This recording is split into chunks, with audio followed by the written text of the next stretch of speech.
शिक्षक साथियों नमस्कार। मेरे चैनल एडुकेटर जी में आप सभी का हार्दिक अभिनंदन है। यह वीडियो नई शिक्षक नियमावली तथा होने वाले सक्षमता परीक्षा पर ताजा अपडेट से संबंधित है। आइए आगे के वीडियो क्लिप में जानते हैं कि इस पर विशेष अपडेट क्या है। नियोजित शिक्षकों को राज्यकर्मी का दर्जा तो मिल ही जाएगा, किंतु साथ ही साथ कुछ परेशानी भी हो सकती है। आइए देखते हैं इस वीडियो क्लिप में कि क्या कुछ होने वाला है।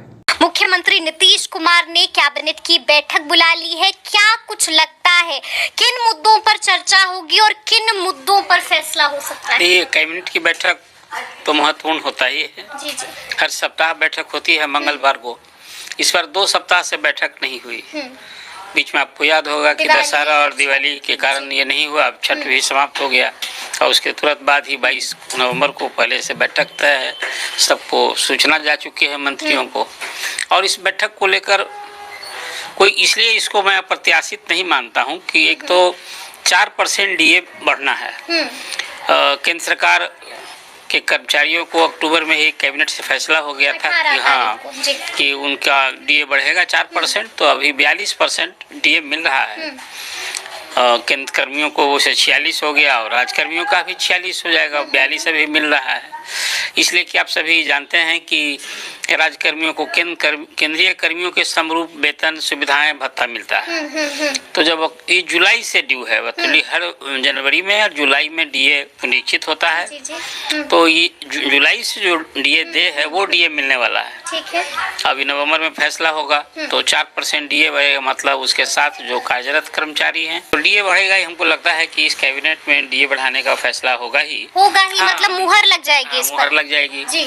और फिर उसके बाद वित्त विभाग उससे आदेश जारी कर देगा और फिर वेतन जो बनेगा उसमें लोगों को मिलेगा। दिसंबर महीने में बढ़ा वेतन 46% डीए के आधार पर। दूसरी मांग जो आपको याद होगा कि बिहार में जो 3,68,000 नियोजित शिक्षक हैं उसकी नियमावली का प्रारूप प्रकाशित किया गया था और उसमें संबंधित लोग से आपत्ति मांगी गई थी, सुझाव मांगे गए थे।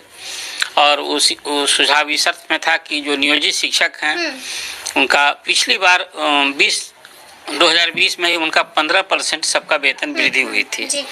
और फिर उसके बाद तय हुआ था कि राज्यकर्मियों को जो डीए मिलता है, जो महंगाई मकान भत्ता मिलता है, जो मेडिकल भत्ता मिलता है, ये सब समरूप मिलेगा।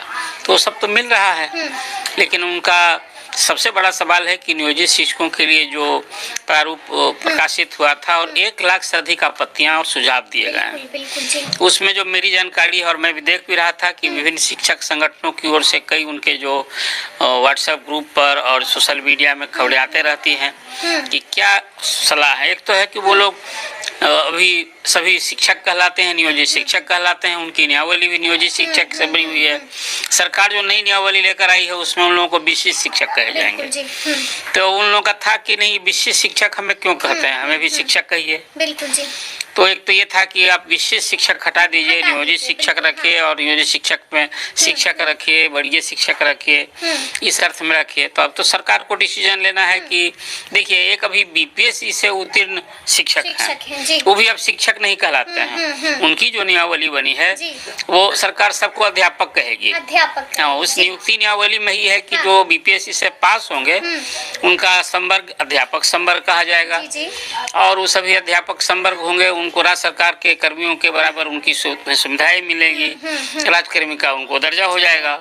अब एक मांग नियोजित शिक्षकों की पुरानी लड़ाई चल रही है। जब से बीपीएससी से परीक्षा लेकर ये बात उठी तो विरोध किया कि नहीं, हम तो बहुत दिन से काम कर रहे हैं, 10, 12, 15 साल से, तो हमें बिना परीक्षा लिए और हमको सरकारी बिना परीक्षा लिए कोई परीक्षा नहीं लीजिए। तो ये तो सरकार मानने को नहीं।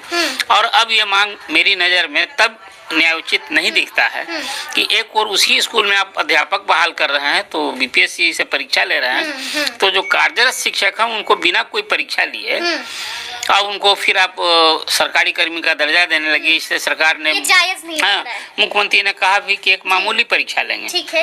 तो आपसे ही मैंने बात की थी और कहा था कि मामूली परीक्षा क्या होती है, परीक्षा होती है। तो वो बिहार स्कूल एग्जामिनेशन बोर्ड परीक्षा लेगा और उसकी अब रूपरेखा तैयार हो गई है। विभाग और शिक्षा विभाग और स्कूल एग्जामिनेशन बोर्ड के बीच में सब बैठक परामर्श हो गया है। मुझे लगता है कि दिसंबर महीने में वो परीक्षा ली जाएगी, उसका डेट वगैरह तय होगा। और उसमें जैसे बीपीएससी में 3 बार परीक्षा देने का अवसर मिला है, उसे भी 3 बार परीक्षा मिलेगा। जी बिल्कुल। और वो लेटर रहेगा कि ये 3 बार जो परीक्षा नहीं पास करेंगे उनकी सेवा समाप्त हो जाएगी। नौकरी से हाँ रद्द हाँ होना हाँ, वही पड़ेगा। सेवा समाप्त जी। हो जाएगी। तो ये किसी के लिए बहुत हैरानी भरी बात है कि 10 बार 15 साल से जो काम कर रहा है, आप उसको कोई परीक्षा लीजिएगा और उसको फिर कहिएगा कि अयोग्य है, तो ये आगे की लड़ाई है।